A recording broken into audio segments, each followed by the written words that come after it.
Alrighty, cherubs. So today we're going to talk about Korea and look at a couple pieces from there. So things to know about Korea is that Korean art, well, Korea sits in between. It's the peninsula that sits in between China and Japan, and it's kind of culturally been the crossroads between these two larger powers. China lays the groundwork for most of East Asia culturally. A lot of the ideas that pop up in East Asia originate in China, though not all. And they're going to travel, they're going to go to Japan via Korea. Okay. So Korea has long been, because it sits at the crossroads between these two bigger countries, it's had a long unstable history for that reason. It absorbs influence, therefore, from both sides. Okay. Go ahead and give this video a watch. It's a 4-minute video explaining really briefly the history of Korea. Because you are unfamiliar with the history of Korea, I want you to go ahead and give this a watch. It's going to give context to the pieces that we're going to talk about today.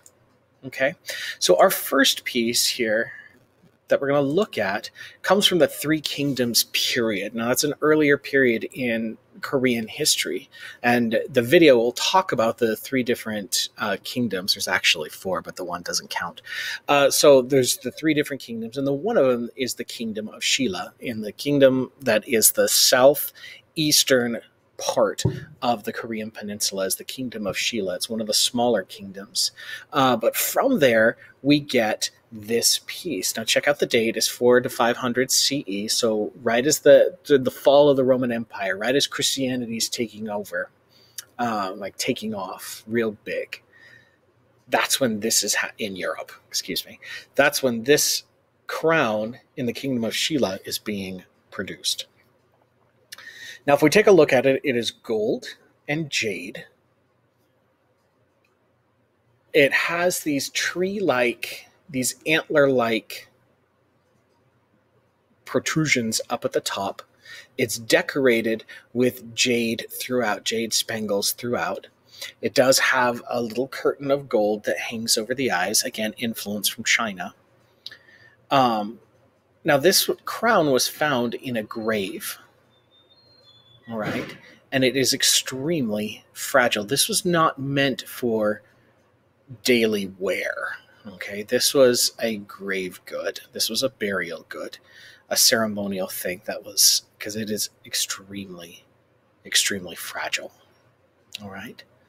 Jade has long been prized in Asian cultures, beginning in China, and there's a video next. Oops, here we go, about jade. And why it's prized. For one thing, it's the color. The color becomes important. It takes on connotations of life and fecundity and fertility. So go ahead and give that video about jade a watch and its importance in Asian cultures. Now, the tree or the antler-like iconography, though, that we're getting here does not, in fact, come from China. It is not Chinese-based. That is going to be an influence from Siberia, from Russia to the north. Okay, so we're getting a marriage of influences here in this crown. All right. So here's another view of it. So again, you can see the antlers, the tree forms, plant forms, with the spangles coming off of the back there. Okay. So go ahead and give jade a watch.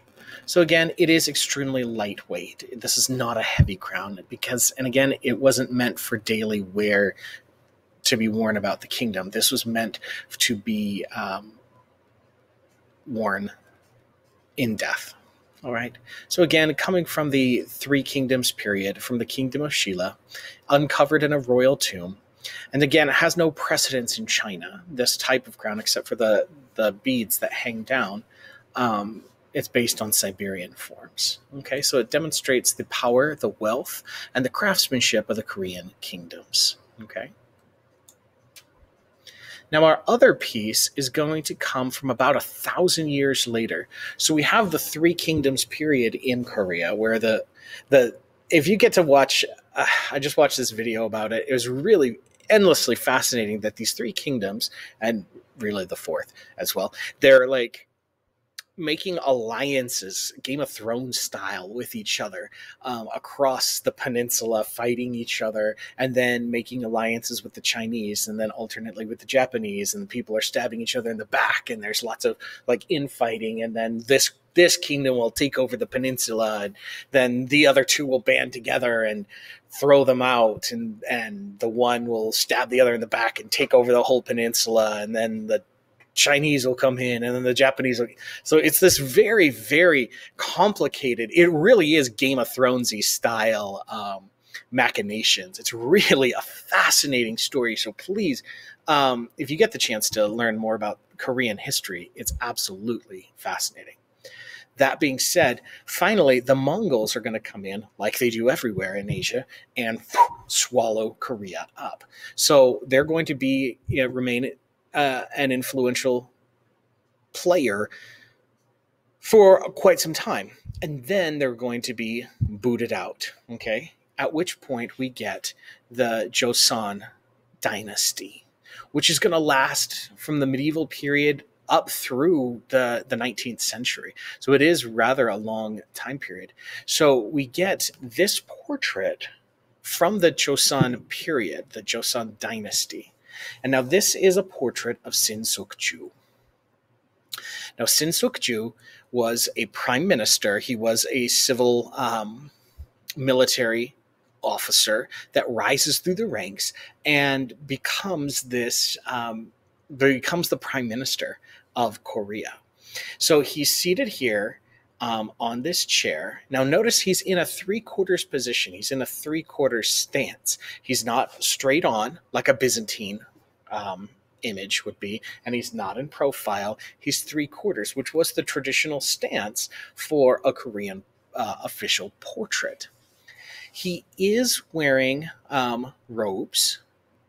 He does have his feet on a little ottoman. Okay.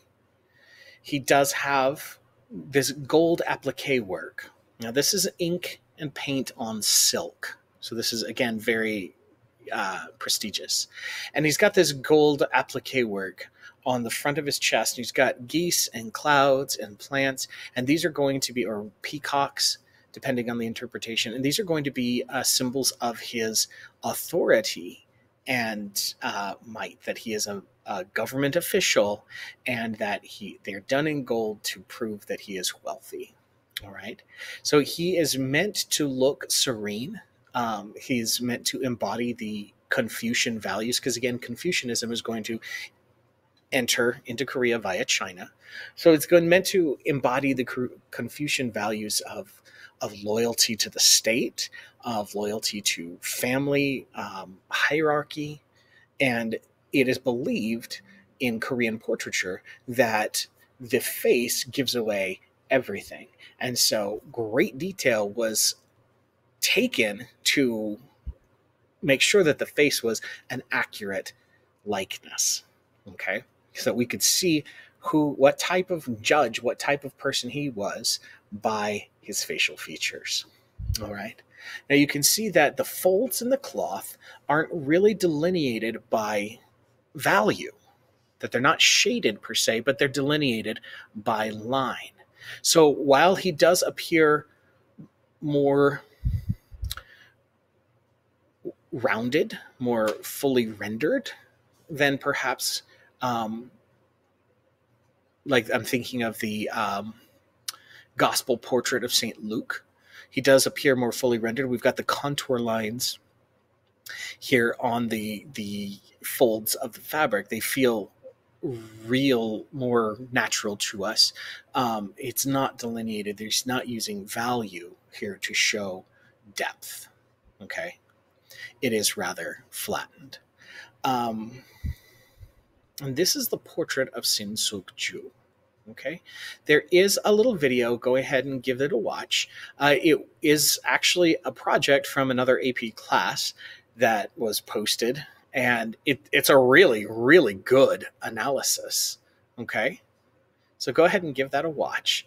Now, there's a couple things that are added to the notes. Now, the notes for Sukju and the Jade and Gold Crown are in your notebook, but there's a couple things here that are that I've added that I want you to write down in your book.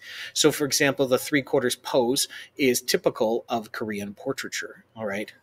The emphasis, of course, is on the figure, that he has no background per se.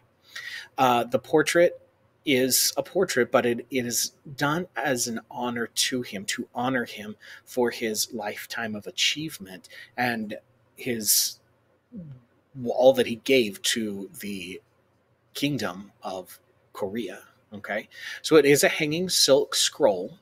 So again, influenced by that tradition from China. The wild geese or peacocks reflect his military rank and status as a government official. The peacocks, again, authority, or the bird's authority, and the gold is his wealth. And again, portraits reveal the truth about the people. The Sukju, again, was a prime minister, previously a soldier, military officer, and it was made and added onto through the years, okay, and repainted, paint added onto it after he dies. Okay, so again, from the Chosun period, Chosun dynasty, and he has also helped. He's credited with helping to create the Korean alphabet. I thought that was just very, very interesting. So again, if it's in italics here, it's been added. Go ahead and jot those down in your notes. Okay. Today we are going to be, I'll be linking this down on the next page in Canvas, but I do want you to compare and contrast Sukju to St. Luke. How are they similar? How are they different? Okay. Form, function, content, context. How are they similar? How are they different? And then compare him to Mao Zedong. Okay. How does he compare to the portrait of Chairman Mao? What's similar? What's different? Visually, what's similar and what's different? Okay. So what we're going to do, you're going to pick one and compare. You don't have to do both. Just pick one of these two comparisons. Okay. And that is our trip through Korea. Next time we're going to do Japan. And as always, thank you for watching. Take your notes, make your flashcards, and study 5 minutes a day. Thanks.